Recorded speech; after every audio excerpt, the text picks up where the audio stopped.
हिंदी में यूपीएससी की तैयारी से संबंधित प्रोग्राम्स को देखने के लिए सब्सक्राइब करें स्टडी IQIS हिंदी चैनल।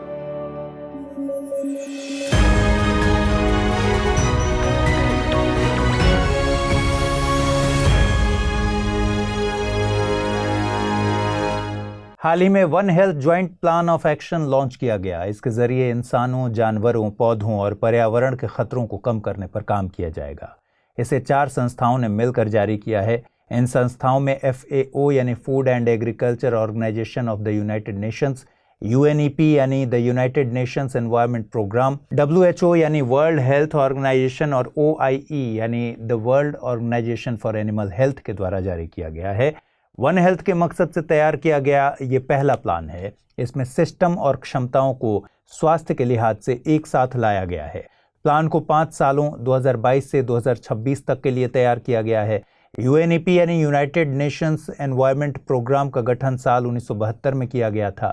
यह वैश्विक स्तर पर पर्यावरण और सतत विकास से जुड़े मुद्दों पर निर्णय लेने के लिए जिम्मेदार है। इसका मुख्यालय केन्या के नैरोबी में है। FAO यानी विश्व खाद्य संगठन की स्थापना 16 अक्टूबर 1945 के दिन हुई थी। इसका मुख्यालय इटली के रोम में है। FAO यूनाइटेड नेशंस की एक स्पेशलाइज्ड एजेंसी है जो दुनिया भर में भूख को मिटाने के लिए उपाय करती है। 1948 में स्थापित WHO यूनाइटेड नेशंस की एक एजेंसी है। मुख्यालय स्विट्जरलैंड के जेनेवा में है। इसका मकसद दुनिया को स्वास्थ्य के मसले पर सुरक्षित रखना और वल्नरेबल सेक्शन तक सुविधाएं पहुंचाना है। और the World Organization for Animal Health दुनिया भर में पशु स्वास्थ्य के लिए जिम्मेदार संस्था है। इसका मुख्यालय पेरिस में है। आपको बता दें कि वन हेल्थ से मतलब इंसानों, जानवरों और पर्यावरण के स्वास्थ्य का आपस में जुड़ा होना है। किसी एक की हेल्थ को इग्नोर करके दूसरे को सुरक्षित नहीं किया जा सकता। केरल के मुख्यमंत्री पिनराई विजयन और गवर्नर आरिफ मोहम्मद खान के बीच संवैधानिक प्रावधानों पर विरोध जारी है। हाल ही में गवर्नर की वार्निंग के बाद मुख्यमंत्री ने उनकी शक्तियों को सीमित बताया। साथ ही मंत्रिपरिषद की सलाह पर काम करने को जरूरी बताया है। राज्य सरकार और गवर्नर के बीच चलने वाले इस तसल के चलते डॉक्ट्रिन ऑफ प्लेजर खबरों में है। गौरतलब है कि संविधान के अनुच्छेद 155 में राज्यपाल की नियुक्ति राष्ट्रपति द्वारा करने की बात कही गई है। वहीं अनुच्छेद 156 राज्यपाल के कार्यकाल को राष्ट्रपति के प्रसाद पर्यंत यानी प्लेजर ऑफ प्रेसिडेंट निर्धारित करता है। इस डॉक्ट्रिन ऑफ प्लेजर का ओरिजिन इंग्लैंड के कानून से मिलता है। इंग्लैंड में सिविल सर्वेंट क्राउन के प्रसाद पर्यंत पद धारण करते हैं। भारतीय संविधान के अनुच्छेद 310 में सिविल सर्वेंट्स के लिए और 156 में गवर्नर के लिए प्लेजर ऑफ द प्रेसिडेंट का प्रावधान है। आपको बता दें कि केंद्र राज्य संबंधों पर बने पुंछी आयोग ने संविधान से डॉक्ट्रिन ऑफ प्लेजर को हटाने की सिफारिश की थी। प्रधानमंत्री नरेंद्र मोदी और UN चीफ एंटोनियो गुटेरेस ने मिशन लाइफ कार्यक्रम लॉन्च किया। मिशन लाइफ की शुरुआत गुजरात के केवड़िया में स्थित स्टैच्यू ऑफ यूनिटी से की गई है। मिशन लाइफ से मतलब है लाइफस्टाइल फॉर एनवायरनमेंट। इसमें एक मूलभूत सिद्धांत lifestyle of the planet for the planet and by the planet का पालन किया जाएगा। इसके जरिए दैनिक जीवन में कुछ ऐसी आदतों को शामिल किया जाएगा जिससे जलवायु परिवर्तन से होने वाले नकारात्मक प्रभावों को कम करें। इसमें एक सस्टेनेबल लाइफ के लिए 3 लेवल की स्ट्रेटजी पर काम करने की बात की गई है। सबसे पहले लोगों को अपनी लाइफस्टाइल में एनवायरनमेंट फ्रेंडली प्रोडक्ट्स को शामिल करना होगा। उद्योगों को इन ज़रूरतों के मुताबिक प्रोडक्ट्स तैयार करने होंगे। साथ ही सरकारों को इसके मुताबिक नीतियां तैयार करनी होंगी। गौरतलब है कि इस मिशन की शुरुआत नवंबर में होने वाली क्लाइमेट मीट से पहले की गई है। UNFCCC यानी United Nations framework convention on climate change की COP27 का आयोजन नवंबर 2022 में इजिप्ट में होना है। बीते दिनों केरल में नरबली का मामला सामने आया था। इसने पूरे देश को सकते मिला दिया था। साथ ही अंधविश्वास के खिलाफ एक सख्त कानून की मांग ने भी जोर पकड़ा है। गौरतलब है कि केरल साक्षरता के मामले में नंबर 1 पर है। इन मामलों में नेशनल क्राइम रिकॉर्ड ब्यूरो के आंकड़ों के मुताबिक 2021 में नरबली से 6 मौतें तो विचक्राफ्ट के मामलों से जुड़ी 68 मौतें दर्ज की गई हैं। विचक्राफ्ट से जुड़े सबसे ज्यादा मामले छत्तीसगढ़ में दर्ज किए गए। वर्तमान में भारत में कोई ऐसा केंद्रीय कानून नहीं है जो अंधविश्वास, विचक्राफ्ट से जुड़े मामलों से डील करता हो। हालांकि साल 2016 में prevention of which hunting bill Lok Sabha में पेश किया गया था, लेकिन पारित नहीं हो सका है।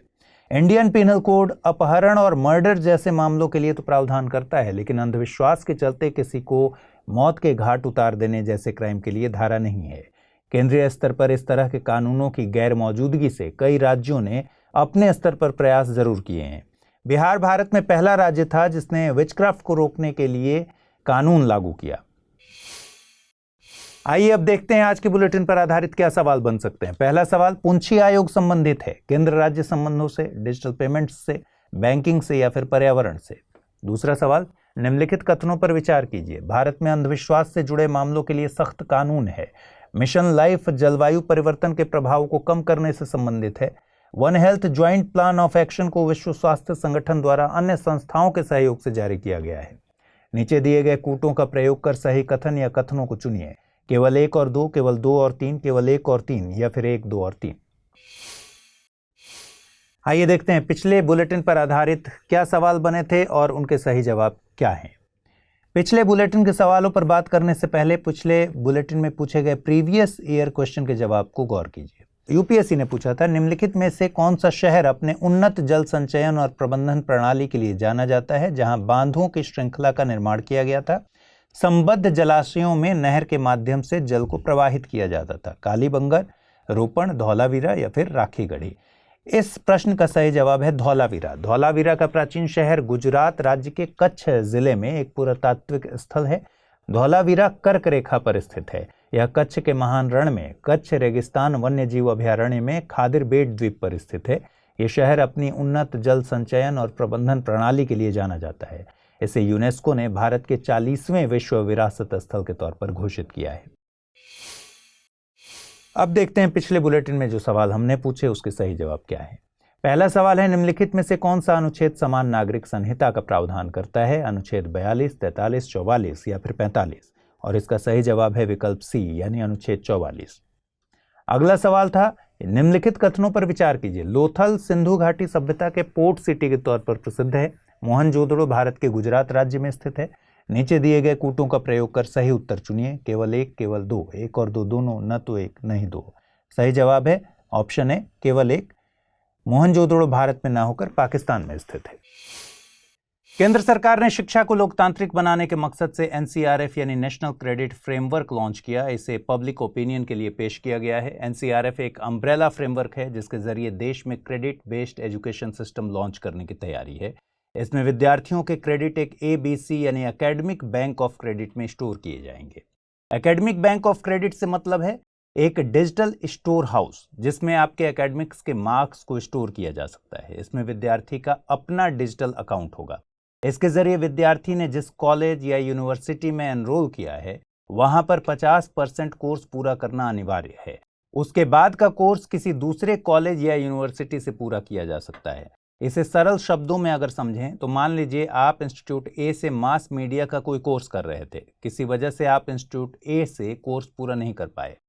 आपके पास विकल्प है कि आप 50% कोर्स के पॉइंट ABC में स्टोर कर दें। बाद में आप किसी दूसरे इंस्टीट्यूट में उन्हीं पॉइंट्स के साथ कोर्स को वहीं से शुरू कर सकते हैं।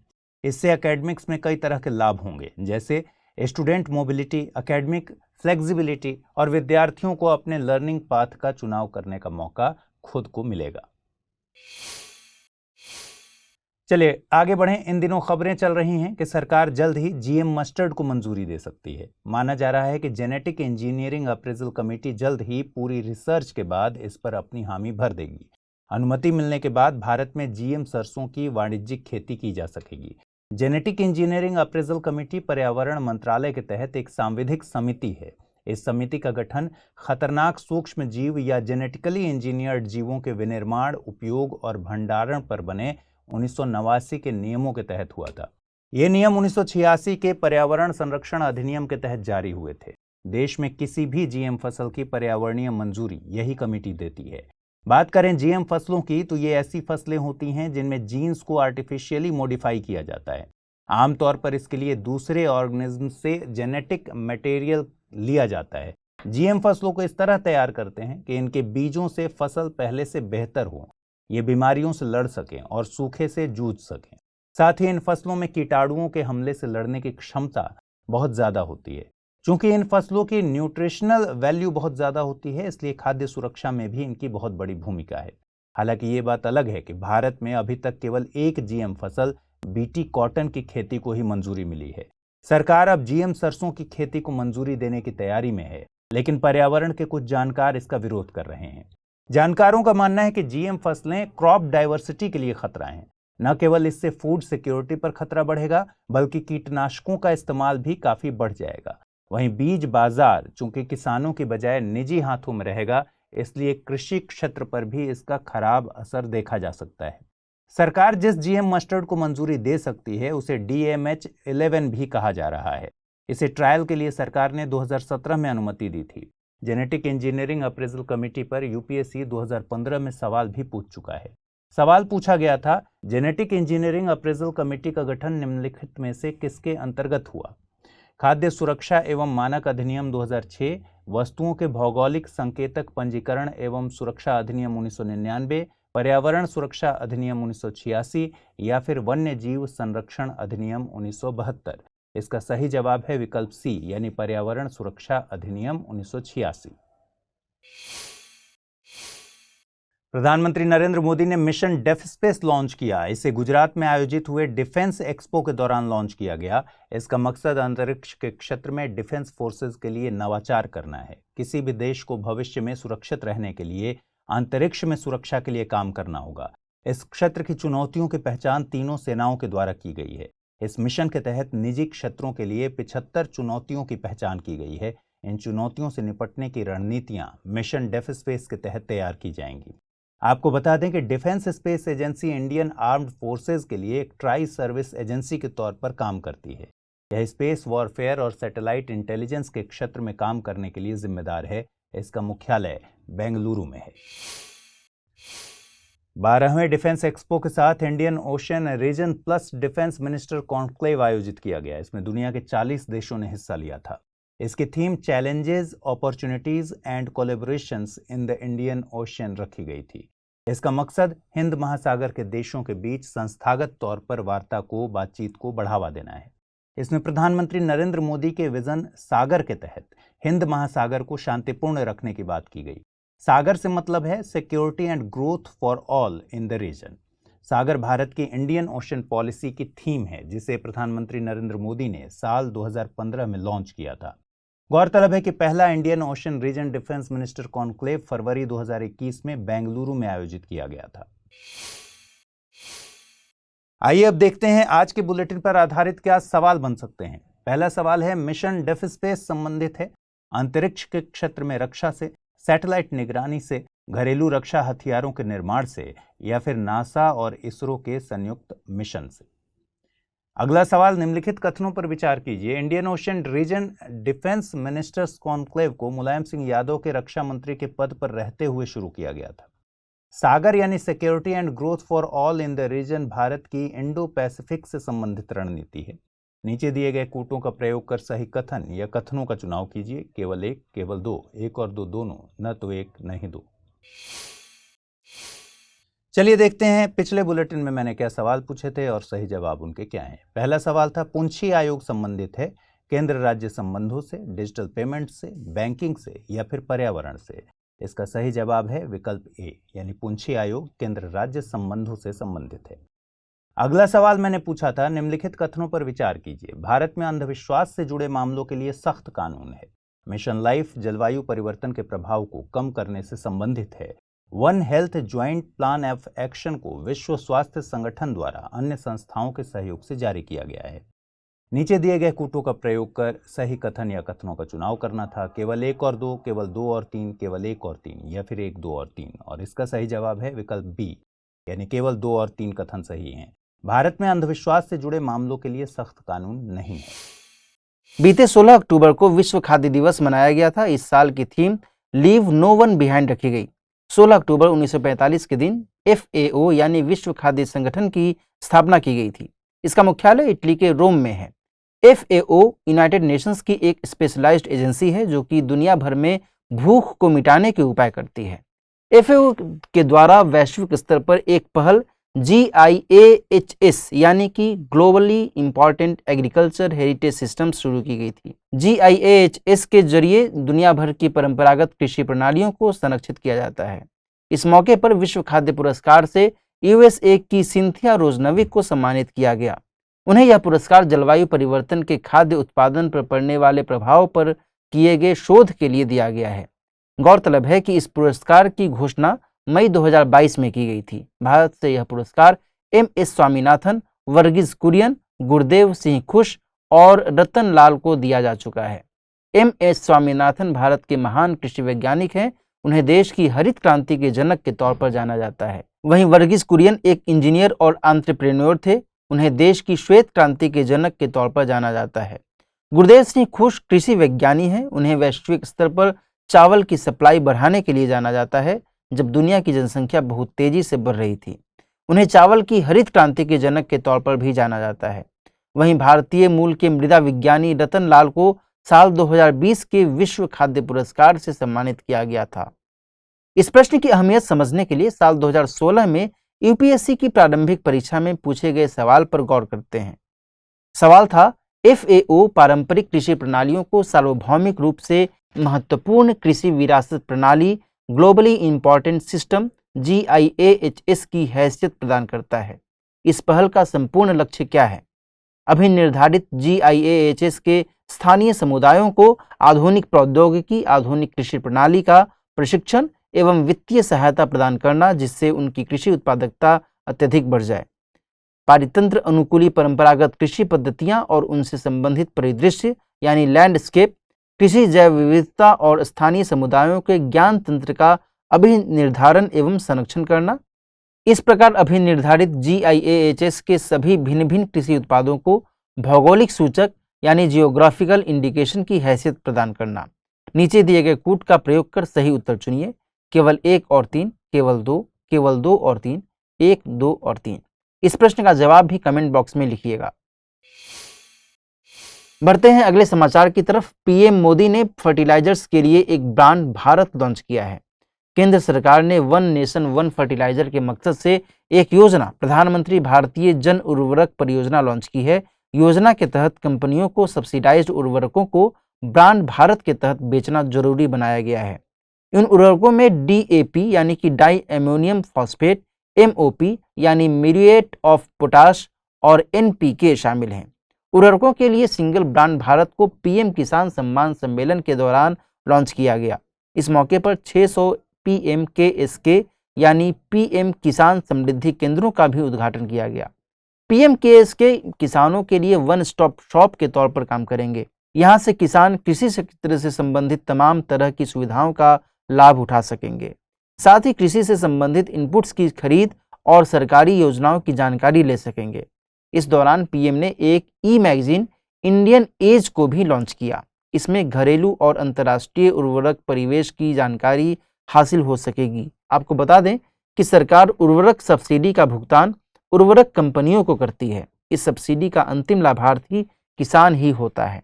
दरअसल किसान अपनी ज़रूरत के मुताबिक उर्वरकों को MRP यानी अधिकतम खुदरा मूल्य पर खरीदता है, लेकिन सरकार इनका MRP तय करती है और कंपनियों को MRP से कहीं अधिक कीमत चुकानी पड़ती है। तो सरकार इन दोनों के बीच के अंतर का भुगतान कंपनियों को कर देती है। नॉन यूरिया फर्टिलाइजर्स की MRP कंपनियों द्वारा तय की जाती है। इसमें सरकार उचित मूल्य निर्धारण के लिए एक स्तर तक ही दखल करती है। मणिपुर कैबिनेट ने मणिपुर स्टेट पॉपुलेशन कमीशन के गठन को मंजूरी दी है। इसके जरिए जनसंख्या नीति से संबंधित एक फैसला लाया जाएगा, जिसके मुताबिक 4 बच्चों से अधिक वाले परिवारों को सरकारी योजना का लाभ नहीं मिलेगा। इनमें सरकारी नौकरियां भी शामिल हैं। गौरतलब है कि जनसंख्या नियंत्रण को लेकर राष्ट्रीय और राज्य सरकारों द्वारा तमाम प्रयास किए जा रहे हैं, लेकिन इन प्रयासों पर विशेषज्ञों ने पॉजिटिव और निगेटिव दोनों तरह के प्रभाव बताए हैं। जनसंख्या को नियंत्रित करने वाले पक्ष की बात करें तो जनसंख्या को नियंत्रित करने से भोजन, रहने और कपड़े जैसी जरूरतों पर पड़ने वाले दबाव में कमी आ सकेगी। साथ ही बढ़ती बेरोजगारी की समस्या से भी निजात मिल सकेगी। इसके अलावा पर्यावरण पर पड़ने वाले नकारात्मक प्रभाव को भी एक स्तर तक कम किया जा सकता है। वहीं जनसंख्या को नियंत्रित करने के विपक्ष में दिए जाने वाले तर्क अलग कहानी कहते हैं। मसलन वर्किंग एज पॉपुलेशन कम होगी, पहले से ही कम हो रही कुल प्रजनन दर पर नकारात्मक प्रभाव पड़ेगा। इसके अलावा बच्चे के तौर पर पहले से ही बालक शिशु को प्राथमिकता दी जाती है। अगर जनसंख्या नियंत्रण सख्त हुआ तो कन्या भ्रूण हत्या में इजाफा होने की संभावना है। आपको बता दें कि भारत दुनिया में जनसंख्या के मामले में दूसरे स्थान पर है। वहीं दुनिया के क्षेत्रफल में भारत की हिस्सेदारी 2.45% की है। आंकड़ों के मुताबिक भारत 2023 तक दुनिया में सबसे ज्यादा जनसंख्या वाला देश बन जाएगा। ऐसे में जनसंख्या नियंत्रण संबंधित प्रावधानों की जरूरत जान पड़ती है। बीते दिनों कुछ एक्सरसाइजेज चर्चा में रही हैं। इनमें प्रस्थान, पावर एक्स और इप्सामार शामिल हैं। प्रस्थान एक्सरसाइज का आयोजन ईस्टर्न नेवल कमांड के द्वारा किया गया था। यह तटीय सुरक्षा के लिहाज से एक अहम एक्सरसाइज है। वहीं पावर एक्स का आयोजन CERTIN यानी Indian computer emergency response team के द्वारा पावर CSIRTs यानी computer security incident response teams in power sector के सहयोग से किया गया। यह एक साइबर सिक्योरिटी एक्सरसाइज है। इसके अलावा इप्सामार भारत, ब्राजील और दक्षिण अफ्रीका के बीच एक ज्वाइंट मिलिट्री एक्सरसाइज है। इसका आयोजन 10 से 12 अक्टूबर के बीच दक्षिण अफ्रीका में किया गया।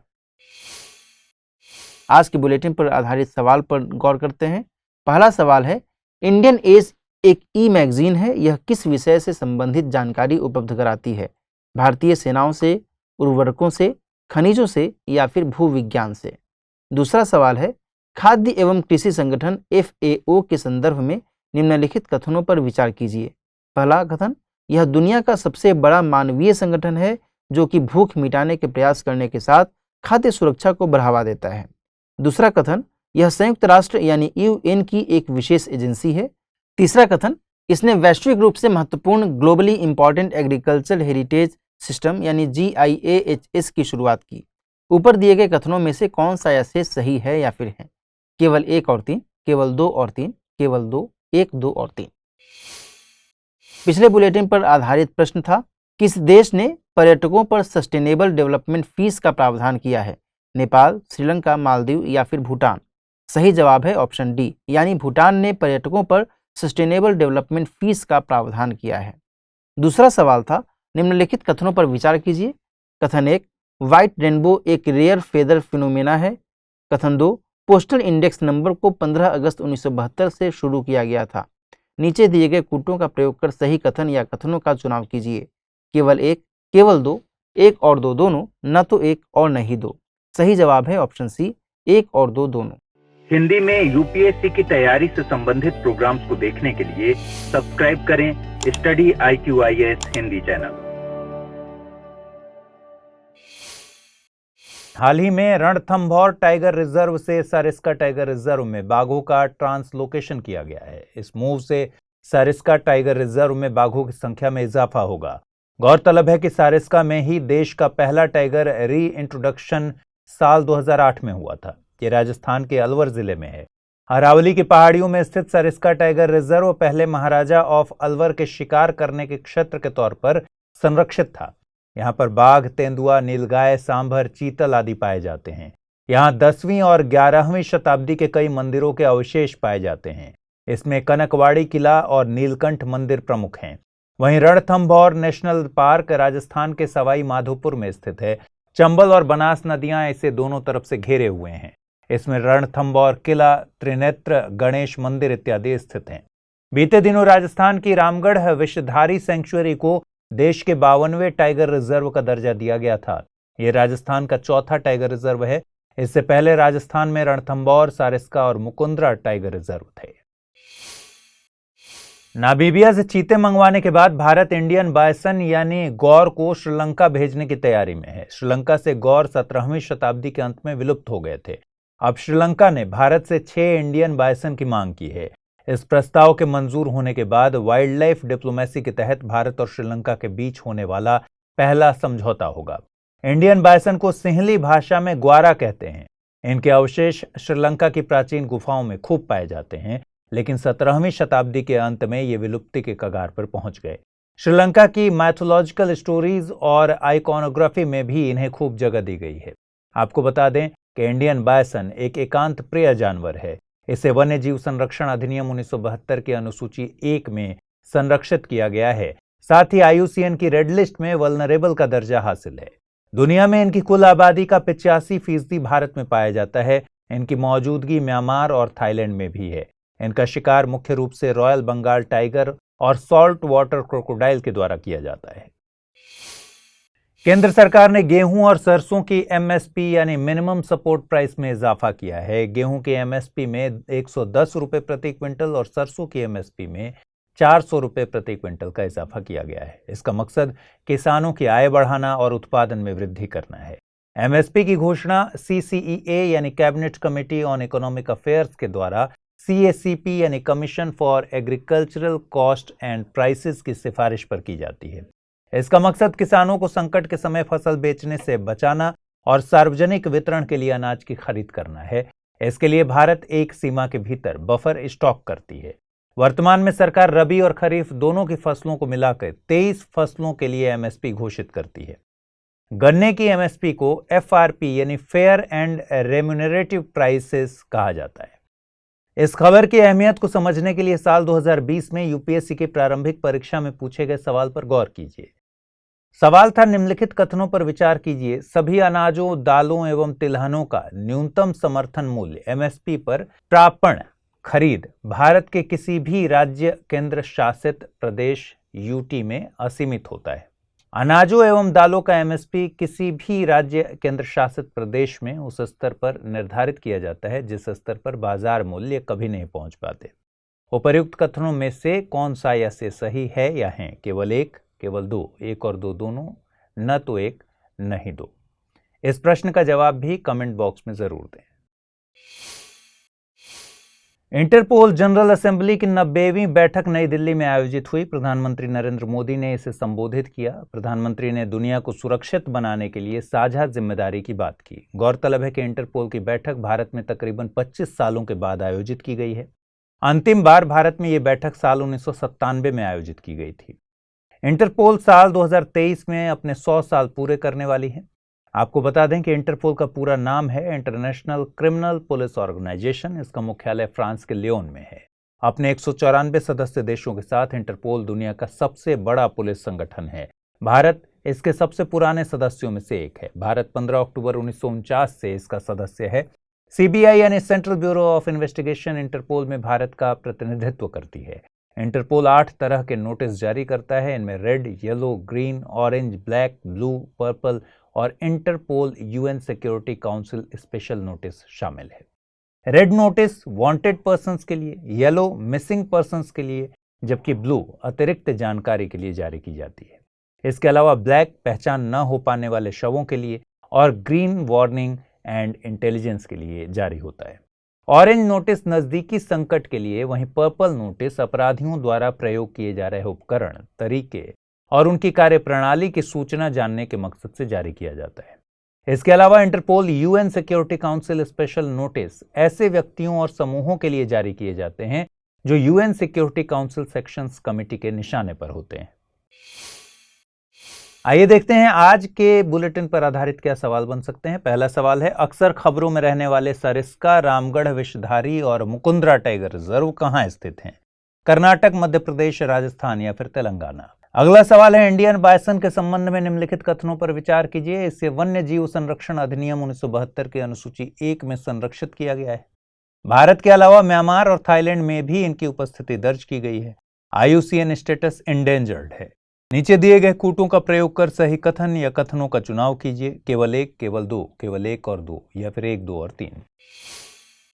आइए देखते हैं पिछले बुलेटिन पर आधारित प्रश्न क्या थे, उनके सही जवाब क्या थे। प्रश्न पूछा गया था, इंडियन एज एक ई-मैगजीन है, यह किस विषय से संबंधित जानकारी उपलब्ध कराती है?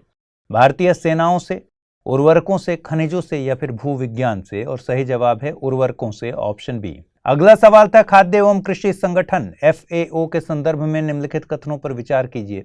यह दुनिया का सबसे बड़ा मानवीय संगठन है जो कि भूख मिटाने के प्रयास करने के साथ खाद्य सुरक्षा को बढ़ावा देता है। यह संयुक्त राष्ट्र यानी यूनाइटेड नेशंस की एक विशेष एजेंसी है। इसने वैश्विक रूप से महत्वपूर्ण globally important agricultural heritage systems GIAHS की शुरुआत की। ऊपर दिए गए कथनों में से कौन सा ये से सही है या है? केवल 1 और 3, केवल 2 और 3, केवल 2 या फिर 1, 2 और 3? और सही जवाब है ऑप्शन बी, क्योंकि पहला कथन वर्ल्ड फूड प्रोग्राम के बारे में है, न कि FAO के लिए। वर्ल्ड हेल्थ समिट का आयोजन जर्मनी के बर्लिन में किया गया। इस मौके पर पोलियो के उन्मूलन के लिए वैश्विक नेताओं के बीच $2.6 बिलियन की फंडिंग की सहमति बनी है।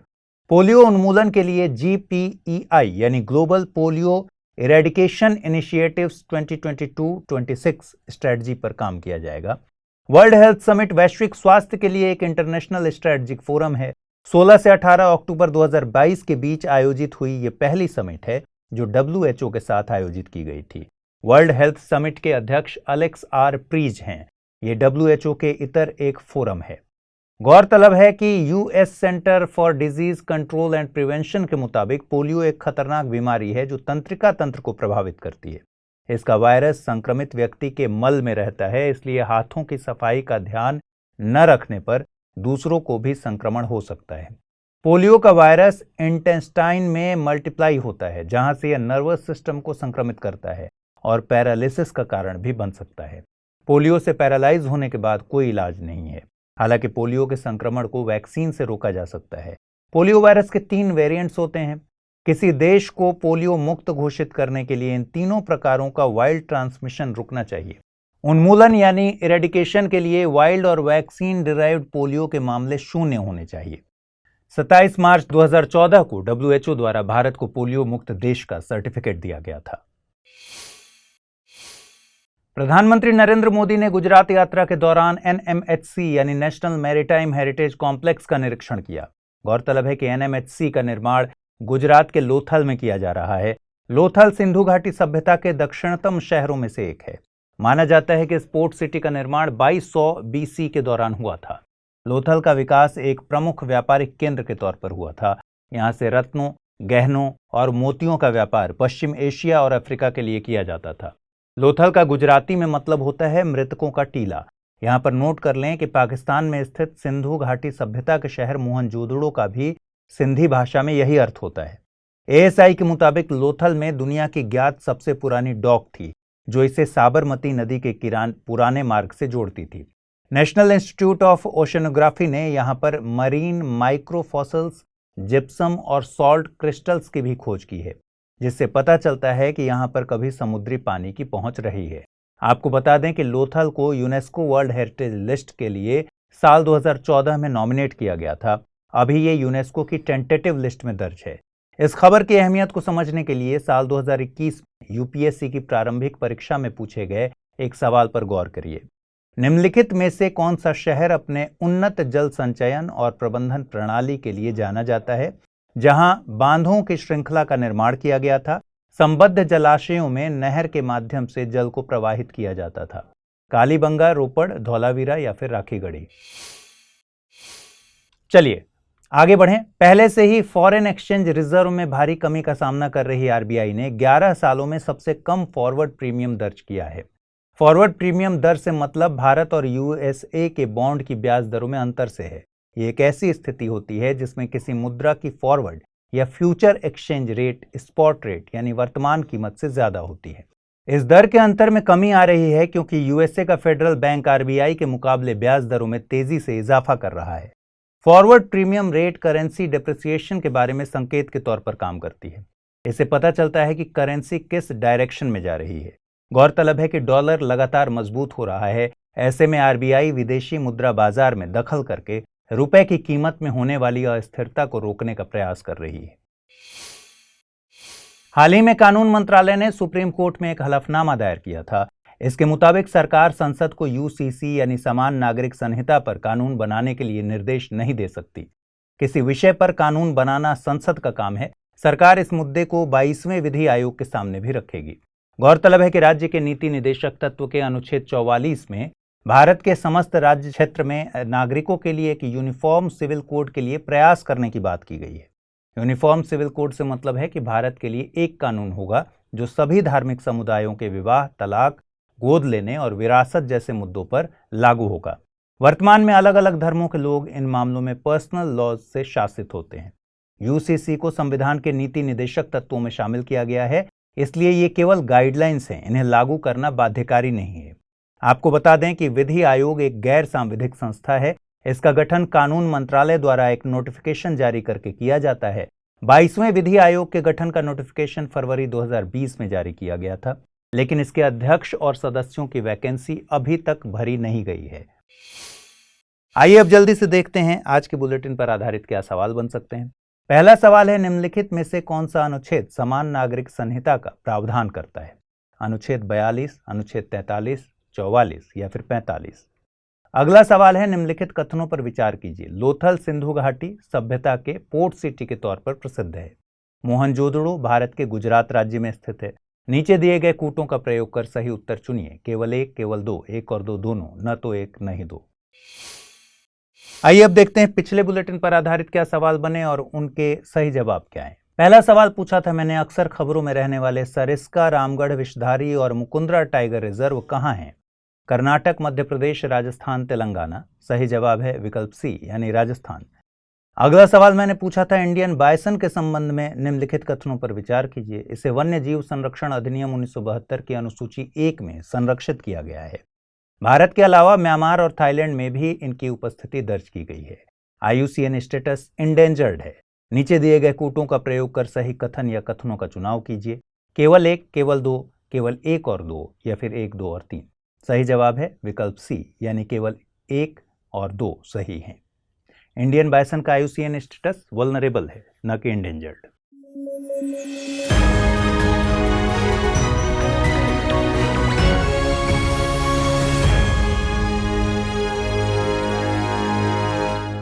हिंदी में UPSC की तैयारी से संबंधित प्रोग्राम्स को देखने के लिए सब्सक्राइब करें स्टडी IQIS हिंदी चैनल।